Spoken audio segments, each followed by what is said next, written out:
Good morning students. आज आपण आपल्या बुक कीपिंग अँड अकाउंटन्सी या विषयाच्या unit number 2 accounts of not for profit concern मधल्या पहिल्या प्रॉब्लेमला सुरुवात करतो आहे. या प्रॉब्लेमला सुरुवात करण्याच्या अगोदर या प्रॉब्लेमसाठी आवश्यक अकाउंट जे असणार आहेत ते सर्वप्रथम आपल्याला तयार करून घ्यावे लागतील.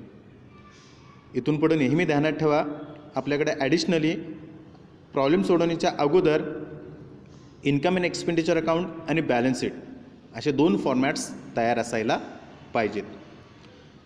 जसं फायनल अकाउंटमध्ये आपण trading profit and loss account आणि बॅलन्स शीट हे जसं तयार करून ठेवायचो आणि मग प्रॉब्लेम सोडवायला सुरुवात करायचो, अगदी तसंच याही युनिटमध्ये आपल्याला इन्कम अँड एक्सपेंडिचर अकाउंट आणि बॅलन्स शीट असे फॉर्मॅट तयार करून घ्यावे लागतील. पहिल्या पेजवरती इन्कम अँड एक्सपेंडिचर अकाउंट तयार करायचा, त्याच्या खालती for the year ending 31 March 2019 असं लिहायचं. या अकाउंटची डावी बाजू एक्सपेंडिचर अमाऊंट रुपीज, उजवी बाजू इन्कम अमाऊंट रुपीज असा हा फॉर्मॅट आपला ब्लँक तयार असायला पाहिजे. त्याचबरोबरीनं बॅलन्स शीट दुसऱ्या पेजवरती तयार करावी लागेल. त्याच्या उजव्या बाजूला असेट्स अमाऊंट रुपीज आणि डाव्या बाजूला लायबिलिटी अमाऊंट रुपीज. जसं फायनल अकाउंटमध्ये तयार केलेलं होतं तशीच बॅलन्स शीट याही अकाउंटमध्ये तयार करायची आहे. याची माहिती आपण प्रिव्हियस लेक्चरला घेतलेली आहे. तर हे फॉर्मॅट आपल्याला तयार करून ठेवावे लागतील. तुम्ही हे फॉर्मॅट तयार करून ठेवा आणि मग प्रॉब्लेम सोडवायला सुरुवात करा. आणि आपल्याला माहीत आहे, प्रॉब्लेम सोडवायला सुरुवात करत असताना आपण सर्वप्रथम प्रॉब्लेममध्ये ज्या ॲडजस्टमेंट्स आहेत त्या ॲडजस्टमेंटच्या टिकमार्क्स वरील दिलेल्या प्रॉब्लेमवरती कोणत्या अकाउंटला होतात त्याला करून घ्यायचे आहेत. कारण त्या अकाउंटला ह्या खालील ॲडजस्टमेंट्स ॲडजस्ट करायचे असतात.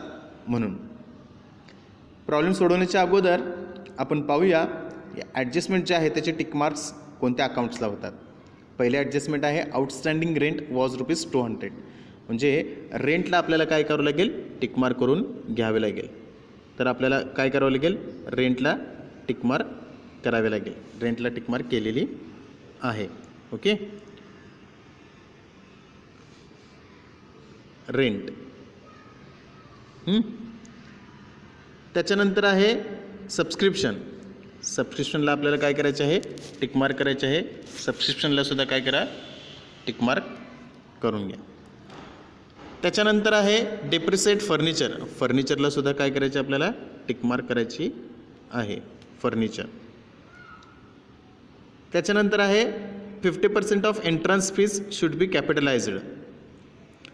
एंट्रन्स फीजला सुद्धा काय करायचे, आपल्याला टिकमार्क करून घ्यायची आहे, एंट्रन्स फीज.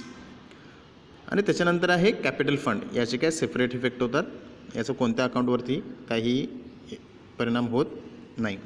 अशा पद्धतीनं ह्या टिकमार्क तुम्ही प्रॉब्लेममध्ये काय करायच्या आहेत, करून घ्यायच्या आहेत.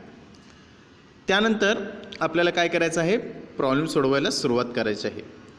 प्रॉब्लेम सोडवायला सुरुवात करत असताना सुरुवातीपासून मी प्रॉब्लेम वाचतोय आणि सुरुवातीपासून शेवटपर्यंत आपल्याला प्रॉब्लेम काय करायचा आहे, सोडवायचा आणि तो टॅली करायचा आहे. दिलेल्या पाठ्यपुस्तकातील हा प्रॉब्लेम नंबर 7 आहे, की जो सोप्पा प्रॉब्लेम मी घेतलेला आहे, की जेणेकरून तुमच्या बेसिक कन्सेप्ट या प्रॉब्लेमच्या माध्यमातून काय होतील, क्लिअर होतील. पहिले 6 प्रॉब्लेम काय छोट्या छोट्या कन्सेप्ट क्लिअर करण्यासाठी ते दिलेलं होतं, पण हा परिपूर्ण असा प्रॉब्लेम हा प्रॉब्लेम नंबर 7 दिसतोय. आपण तोच प्रॉब्लेम पाहतो आहे. तर प्रॉब्लेम काय सांगतात बघा.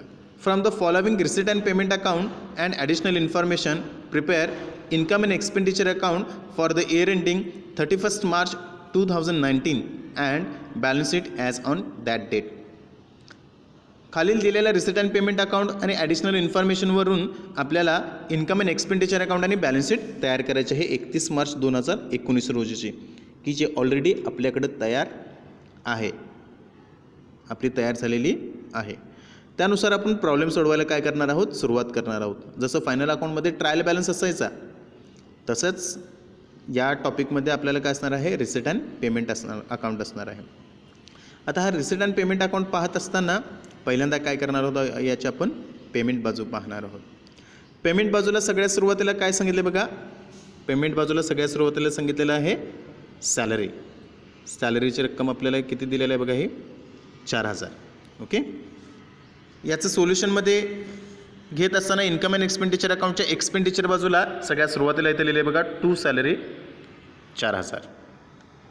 म्हणजे पेमेंट बाजूचं एक्सपेंडिचर बाजूला टू सॅलरी 4,000. याला काय ॲडजस्टमेंट नसल्याकारणानं आपण काय केले, हे आउटर कॉलमला लिहिले. सॅलरीचा इफेक्ट झाला. त्यानंतर आहे second printing and stationery. Same सॅलरीसारखा इफेक्ट. एक्सपेंडिचर बाजूला इकडे इन्कम अँड एक्सपेंडिचर बाजूला टू सॅलरी 1,000 रुपये. आपल्याला याचं इफेक्ट लिहावं लागेल. टू सॅलरी 1,000 रुपये. Okay.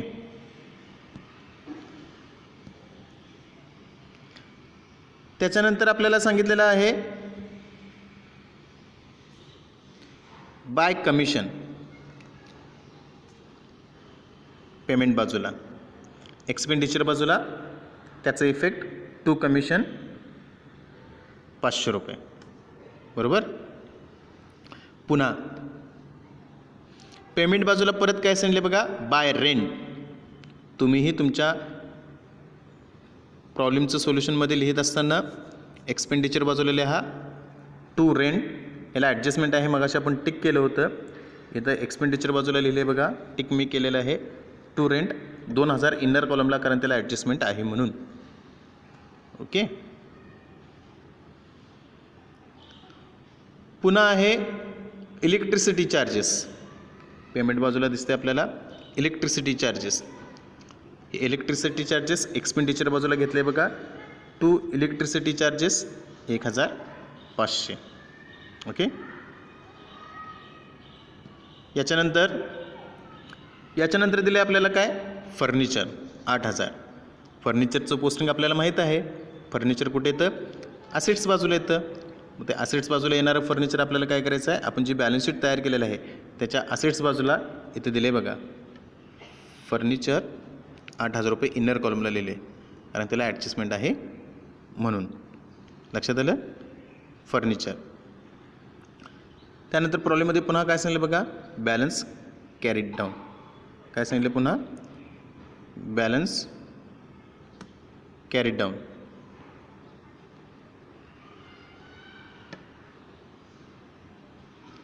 Bye balance carried down दिसते बघा 1,000.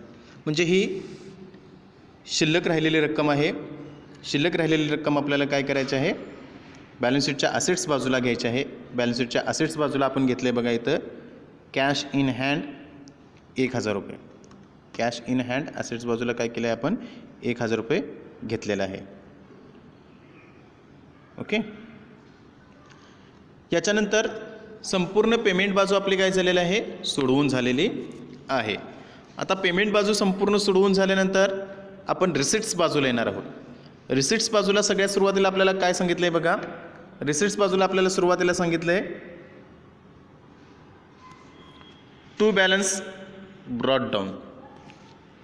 काय सांगितलं आपल्याला, टू बॅलन्स ब्रॉट डाऊन 3,000.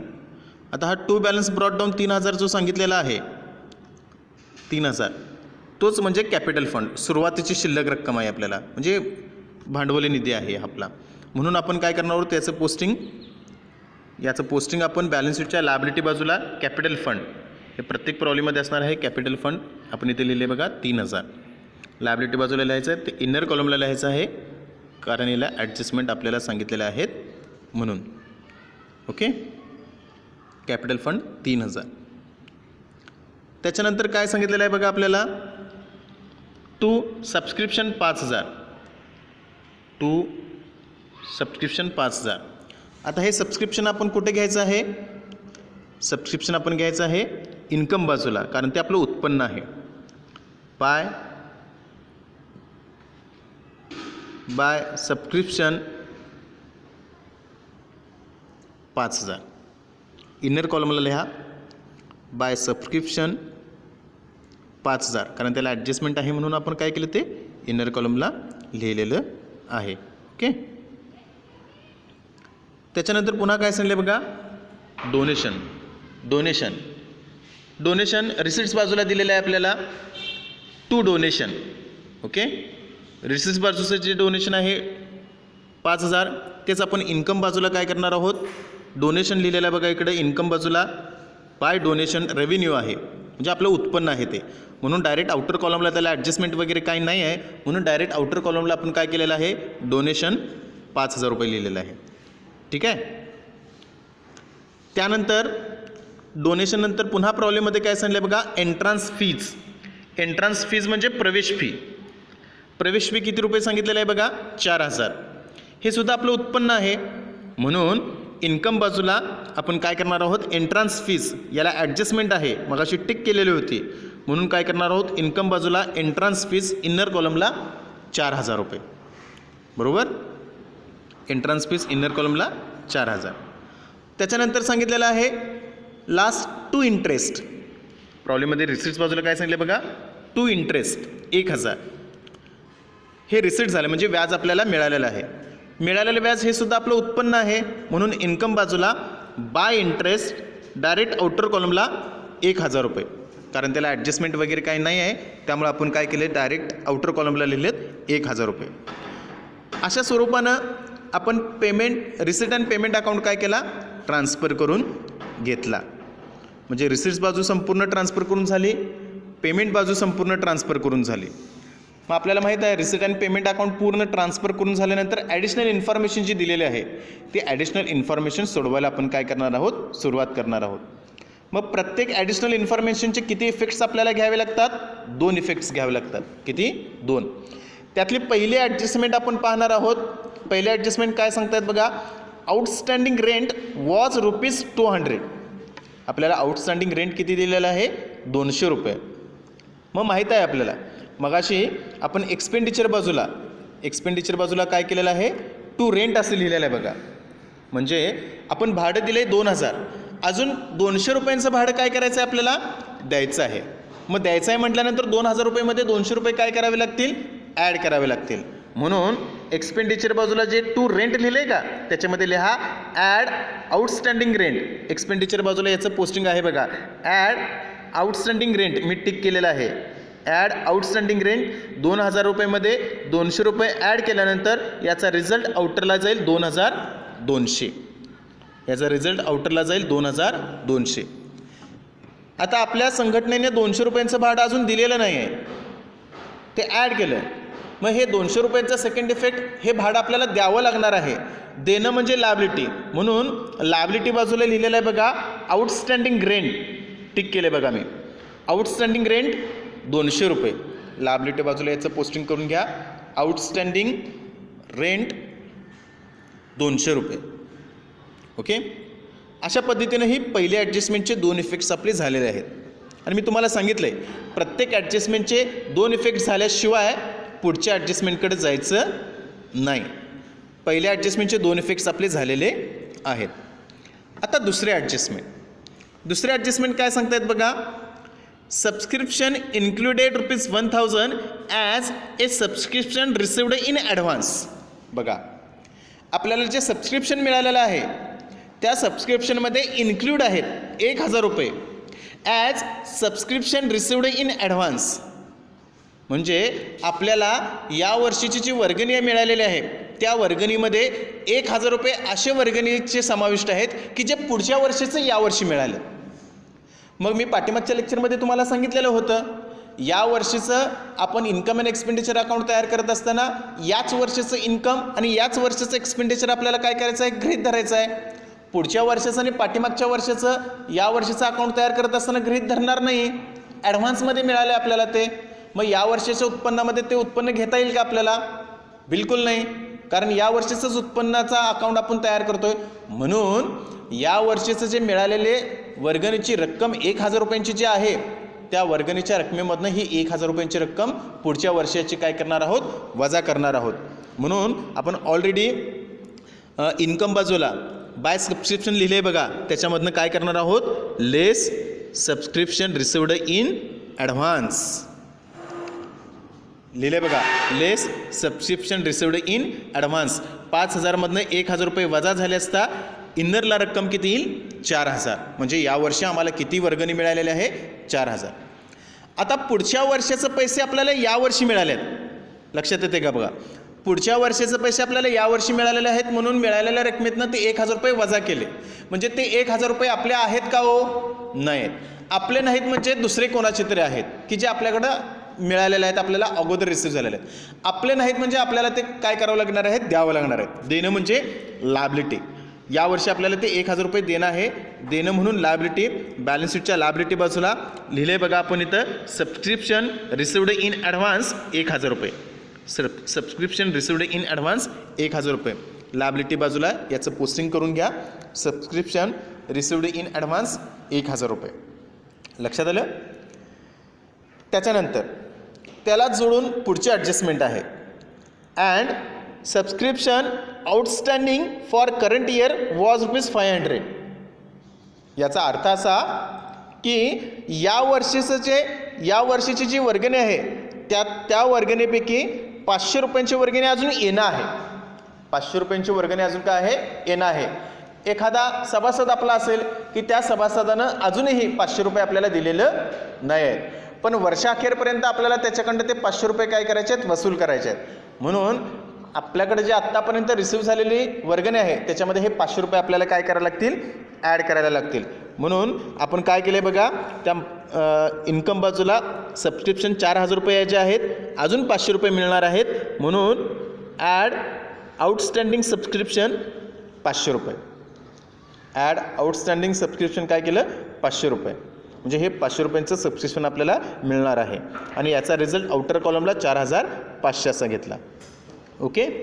आता हे आउटस्टँडिंग सबस्क्रिप्शन 500 रुपयाचा एक इफेक्ट झाला. आता आउटस्टँडिंग सबस्क्रिप्शन 500 रुपयाचा सेकंड इफेक्ट आपल्याला घ्यायचा आहे. आपल्याला पैसे येणार आहेत, येणं आहे आपलं, आपली मिळकत आहे, संपत्ती आहे आपली. म्हणून असेट्स बाजूला आउटस्टँडिंग सबस्क्रिप्शन लिहिले बघा, असेट्स बाजूला आउटस्टँडिंग सबस्क्रिप्शन 500 रुपये. ओके. म्हणजे अशा पद्धतीनं या ॲडजस्टमेंटचे इफेक्ट्स आपल्याला पाहायला मिळतील. आता त्यानंतरची पुढची ॲडजस्टमेंट सोपी आहे की जी ऑलरेडी पाठीमागच्या युनिटमध्ये आपल्याला झालेली आहे. 3 नंबरची ॲडजस्टमेंट आपल्याला काय सांगते बघा. Depreciate furniture at 8% per annum. फर्निचरवरती 8% डेप्रिशिएशन काय करायचं आहे, चार्ज करायचं आहे. ओके. आपल्याला माहीत आहे फर्निचर कुठे येतं, असेट्स बाजूला. असेट्स बाजूला फर्निचर आहे बघा 8,000. 8,000वरती 8%, 8 64 म्हणजे 640 रुपये आपल्याला काय करायचं आहे, डेप्रिशिएशन चार्ज करायचे आहेत. म्हणून फर्निचरमधनं काय केलं आपण बघा, लेस 8% डेप्रिशिएशन 640. 8,000मधनं 640 रुपये वजा झाले असता याचा रिझल्ट आउटरला येईल 7,360 रुपये. किती रिझल्ट आला आहे, 7,360. ओके. याचा फर्स्ट इफेक्ट झाला डेप्रिशिएशन ऑफ फर्निचर. याचा सेकंड इफेक्ट आपल्याला पाहायला लागणार आहे. याचा सेकंड इफेक्ट एक्सपेंडिचर बाजूला. एक्सपेंडिचर बाजूला आहे, इथं टिक केली आहे बघा. डेप्रिशिएशन ऑन फर्निचर 640 रुपये. एक्सपेंडिचर बाजूला आपण घेतले बघा, डेप्रिशिएशन ऑन फर्निचर 640 रुपये. बरोबर. म्हणजे तिसऱ्या ॲडजस्टमेंटचे 2 इफेक्ट्स झालेले आहेत. त्यानंतर चौथी ॲडजस्टमेंट. चौथी ॲडजस्टमेंट काय सांगते बघा आपल्याला, 50% of entrance fees should be capitalised. 50% of entrance fees should be capitalised. म्हणजे आपल्याला जे एंट्रन्स फीज मिळालेले आहे, प्रवेश फी, त्यातला 50% भाग काय करा म्हणून सांगितलेलं आहे त्याने आपल्याला, कॅपिटलाइज्ड करा. म्हणजे त्याचा भांडवलाचा उपयोग करा. म्हणून एंट्रन्स फीज 4,000 रुपये आपल्याला दिलेलं आहे. त्यातनं आपण काय केलं बघा, लेस 50% कॅपिटलाइज्ड. मग 4,000च्या 50% किती येणार, 2,000. 4,000च्या 50% 2,000, त्यातनं वजा केले आपण. 4,000मधनं 2,000 वजा झाले असता आउटरला रिझल्ट किती येईल, 2,000. ओके. याचा फर्स्ट इफेक्ट झाला. याचा सेकंड इफेक्ट काय करायचा आहे आपल्याला, की ही जी प्रवेश फी आहे, या प्रवेश फीचा उपयोग तुम्ही कॅपिटल फंड म्हणून वापरा. म्हणून ऑलरेडी आपण मगाशी दाखवलेलं आहे कॅपिटल फंड 3,000. त्याच्यामध्ये काय होईल, add 50% entrance fees 2,000. 50% entrance fees किती होईल 2000. पाठीमागचा कॅपिटल फंड 3000, त्याच्यामध्ये ही एंट्रन्स फीची रक्कम काय केली आपण 2000ची ॲड केली. म्हणजे हे 2000चे दोन इफेक्ट्स आपले झालेले आहेत. त्यानंतर आपल्याला पुढचे ॲडजस्टमेंट सांगितलेले आहे. 5 नंबरचे ॲडजस्टमेंट काय सांगते बघा. Capital fund was ₹3000. Capital fund आपल्याला किती सांगितलेलं आहे 3000 रुपये सांगितलेलं आहे. ही जो मगाशी ओपनिंग बॅलन्स आहे तोच कॅपिटल फंड असतो की जो आपण ऑलरेडी त्याचं पोस्टिंग लायबिलिटी बाजूला कॅपिटल फंड 3000 रुपये म्हणून काय केलेलं आहे कॅपिटल फंड 3000 रुपये, बरोबर, मगाशी केलेलंच आहे ते. अशा पद्धतीनं आपल्या सगळ्या ॲडजस्टमेंटचे इफेक्ट्स आपले झालेले आहेत. आता सगळ्या ॲडजस्टमेंटचे इफेक्ट्स झालेले आहेत. झाले म्हटल्यानंतर आपल्याला काय करायचं, जो इन्कम अँड एक्सपेंडिचर अकाउंट आपण तयार केला आहे तो पहिल्यांदा क्लोज करायचा आहे. तो income and expenditure account close केल्यानंतर एकतरी आपल्याला सरप्लस भेटेल किंवा एकतरी आपल्याला डिफिशियन्सी भेटेल. मी तुम्हाला सांगितलेलं होतं पाठीमागच्या लेक्चरला की इन्कम अँड एक्सपेंडिचर अकाउंट तयार केल्यानंतर आपल्याला काय भेटतं, एकतरी सरप्लस भेटतो किंवा एकतरी डिफिशियन्सी भेटते. बघूया आपल्याला कोणत्या बाजूची बेरीज जास्त येते. ऑन अन ॲव्हरेज जर विचार केला तर इन्कम बाजूची बेरीज जास्त येते. इन्कम बाजूची बेरीज येत असताना बघा 5 आणि 4 9500, 11500 आणि 12500. इकडं 12500 ही रक्कम आपण काय केलेली आहे, 12500 ही रक्कम इथं लिहिलेली आहे. तीच रक्कम इकडं एक्सपेंडिचर बाजूला 12500 12500 लिहिलेले आहेत. ह्या 12500मधून आपल्याला काय करायचं आहे, एक्सपेंडिचरची जी रक्कम आहे ते एक्सपेंडिचरची ही अमाऊंट आपल्याला काय करायची इथपर्यंतची वजा करायची आहे. एक्सपेंडिचरची ही 4000 असेल, 1000 असेल, 500 असेल, ही जी रक्कम आहे ही रक्कम आपल्याला काय करायची आहे वजा करायची आहे. तर ह्या अमाऊंट्स आपल्याला काय करा वजा करा. ह्या अमाऊंट्स वजा केल्यानंतर 4000, 1000, 500, 2200, 1500 आणि 640 या अमाऊंट्स वजा केल्यानंतर आपल्याला रक्कम भेटेल 2260. ही जी काय असणार आहे ती सरप्लस असणार आहे. सरप्लस कशी काय असणार आहे, कारण इन्कमची बेरीज जास्त आहे. इन्कम आहे 12500, त्यातनं एक्सपेंडिचरची रक्कम वजा केली असता सरप्लस किती शिल्लक राहील आपल्याला या प्रॉब्लेममध्ये दिसतोय. सरप्लस राहिलेला आहे 2660 रुपये. किती सरप्लस राहिलेला आहे 2660 रुपये. आता हा शिल्लक राहिलेला जो सरप्लस आहे 2660 म्हणजे उत्पन्न आपलं जास्त आहे. त्यातनं एक्सपेंडिचर वजा केलं असता किती रक्कम शिल्लक राहिली 2660. ही शिल्लक राहिलेली जी रक्कम आहे ती आपण काय करणार आहोत कॅपिटल फंडमध्ये ॲड करणार आहोत. कॅपिटल फंडमध्ये ॲड सरप्लस 2260. ती 2260 रुपयाची रक्कम ॲड केल्यानंतर आउटरला रिझल्ट किती जाईल हा 7760. किती रक्कम जाईल 7760. आता हे 7760 ॲड केल्यानंतर हे 7760 200 रुपये आणि 1000 रुपये म्हणजे लायबिलिटीची एकूण टोटल आली 8860 आणि असेट्स बाजूची देखील बेरीज किती येते बघा 8860. अशा पद्धतीनं या प्रॉब्लेमची बॅलन्स शीट काय होईल टॅली होईल. म्हणजे हा प्रॉब्लेम आपला काय झालेला आहे सोडवून झालेला आहे. तुम्ही पुन्हा हा प्रॉब्लेम पहा. सुरुवातीला इन्कम अँड एक्सपेंडिचर अकाउंट तयार करा, बॅलन्स शीटचा फॉर्मॅट तयार करा आणि मी जसं ह्या व्हिडिओमध्ये सांगितलेलं आहे त्या पद्धतीनं प्रॉब्लेम सोडवायला काय करा सुरुवात करा. परत एकदा हा व्हिडिओ पहा. पहिला प्रॉब्लेम आहे, समजायला थोडासा कठीण जाईल कारण तुम्हाला अजून याच्याबद्दलची माहिती नाही आहे. 1-2 प्रॉब्लेम झाल्यानंतर तुम्हाला हळूहळू याच्यामध्ये काय होईल ग्रीप येईल. म्हणजे तुम्हाला हळूहळू प्रॉब्लेम समजायला चालू होतील आणि आपण सहज पद्धतीने हे प्रॉब्लेम काय करू शकतो टॅली करू शकतो. आता उद्याच्या लेक्चरला आपल्याला नेक्स्ट लेक्चरला काय करायचं आहे, नेक्स्ट लेक्चरला येत असताना मी सेकंड प्रॉब्लेम घेणार आहे.